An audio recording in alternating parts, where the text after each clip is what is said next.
All right, let's jump right into it. If you're joining me today, it means you're ready for a focused, analytical teardown of the modern, data-driven digital marketing machine. Today's explainer is really all about how businesses completely transformed. I mean, we've gone from broadcasting generic messages out into the void to operating highly precise, algorithm-driven systems that literally anticipate what we want, sometimes before we even realize we want it. We're going to look under the hood of this system today, using the data and the frameworks that actually power the whole thing. So, to really grasp the sheer scale of the system we're talking about, let's start with a number, 4.66 billion. That's the number of global internet users actively plugged into this ecosystem right now. Put another way, that's nearly 60% of the entire human population. And they're constantly feeding data, preferences, and behaviors into this marketing machine every single day. The sheer volume of that data has basically taken the power right out of the hands of traditional brand broadcasters and handed it directly over to the consumer.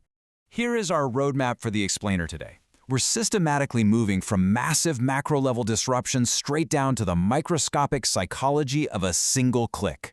We'll be hitting the digital demand engine, data and the omnichannel, winning the attention economy, building the user persona, and finally, the psychology of clicks.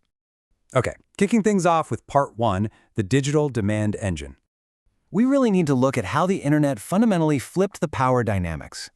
At the heart of the digital economy, there is a literal transaction happening. But actually, it's not just about money anymore.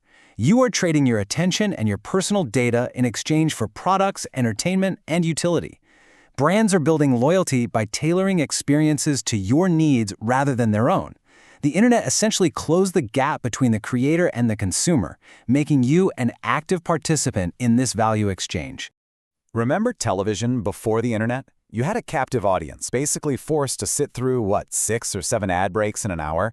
Well, Netflix completely bypassed that traditional ad-heavy model.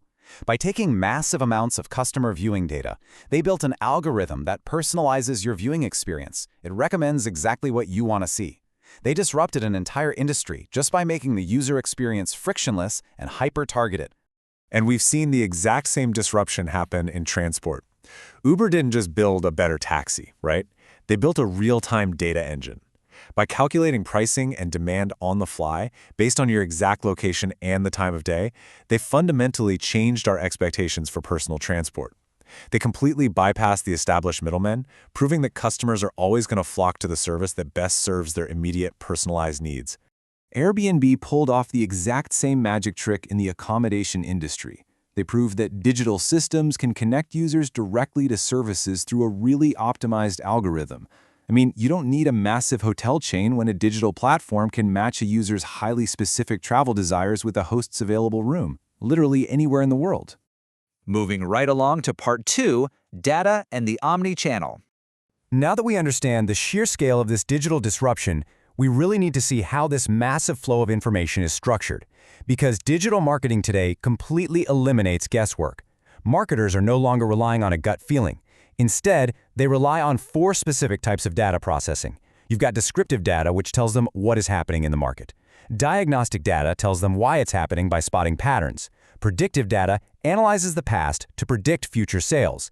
And finally, prescriptive data takes all of that info and prescribes a solution to deliver immediate value.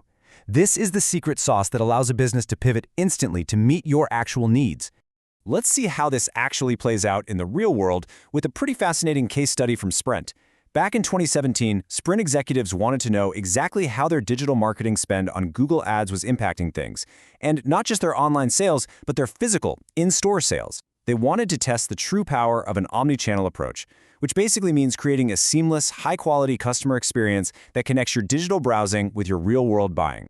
Look at the data from that Sprint experiment. So by boosting their targeted online search ads, their digital sales increased by 20%, which is great, right? But check out that bottom row.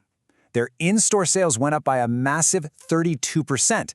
This proved definitively that an optimized digital campaign can generate huge offline returns. A customer might see an ad on their phone, but then they walk right into a physical store to actually make the purchase. It's all just one continuous omnichannel loop. All right, Section 3, winning the attention economy. To win human focus, we have to talk about the fuel keeping this entire machine running. We operate in what's called the attention economy, and your attention, it is a scarce, highly limited commodity. You only have so much of it to give in a single day. So, with millions of distractions competing for your focus, brands have to calculate the exact moment, the exact method, and the exact message to engage you before you just scroll on past. If they don't capture your attention instantly, the entire digital marketing machine just stalls out. Which brings us to part 4, building the user persona. How do brands actually take a complex, messy, real human being and turn them into actionable data points? Well, they build user personas. And to build a robust persona, marketers look at 2 vital categories. On one side, you have demographics. These are the hard, physical facts of your outer world, your age, your income, your location. These are totally objective data points. But on the other side, you have psychographics. This is your inner world. It's fluid, it's complex. It covers your motives, your deepest fears, your desires, and your attitudes. While demographics tell a brand who you are, psychographics tell them exactly why you actually make a purchase. So here's how those 2 categories actually merge to create a meticulously crafted user persona. Take a look at Summer Daniels here. Notice her specific technology habits, her daily time spent online, and most importantly, her pain points. Because Summer is driven by emotion, rich storytelling, and a sense of social belonging, a brand looking at this persona knows exactly how to customize their approach. They aren't just selling to a blank demographic anymore. They're communicating directly with her specific emotional drivers. And finally, part 5, the psychology of clicks. We've looked at the global networks, we've looked at personas. Now let's drill all the way down to the microscopic psychological triggers that actually compel you to complete a transaction. Human decisions are driven by a pretty complex web of motivators. On one side, we have extrinsic motivators. These are external pressures, things like limited time discounts, scarcity, or loyalty points. They force quick, immediate action. Intrinsic motivators, on the other hand, are internal desires.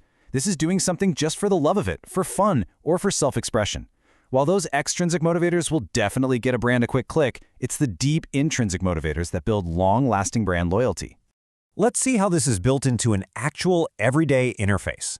Scan this booking setup with me. It is honestly an absolute masterclass in hard-coding extrinsic motivators directly into a layout. Look at that red text, only 3 rooms left on our site. That is textbook scarcity. In high demand, that builds urgency.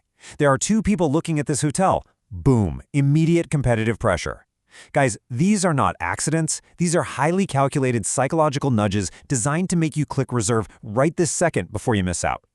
But here's the thing. The machine doesn't just stop at the click. It relies on a continuous customer experience loop. The journey actually starts way before the purchase, influenced by things like nostalgia, social media visibility, or just your budget. Then you have the point of sale. But step 3, the post-purchase experience, that is where the algorithm truly learns. It constantly tracks your satisfaction. Did you like the product? Are you going to buy it again? A positive post-purchase experience feeds right back into the system, ensuring future returns and really locking in your brand loyalty. Which brings us to our final provocative thought. We know this digital marketing machine uses literally everything from massive global data trends to your deepest psychographic fears. We know these algorithms actively prey on cognitive shortcuts, like confirmation bias, showing you only the information that confirms your existing worldview just to keep you comfortable and clicking. So I'll leave you with this. The next time you look down at your smartwatch or absent-mindedly scroll through your feed, ask yourself, are the clicks you're making truly your own, or were they pre-calculated by the machine long before you even unlocked your screen? Thank you so much for joining me for this explainer, and keep questioning the algorithms around you.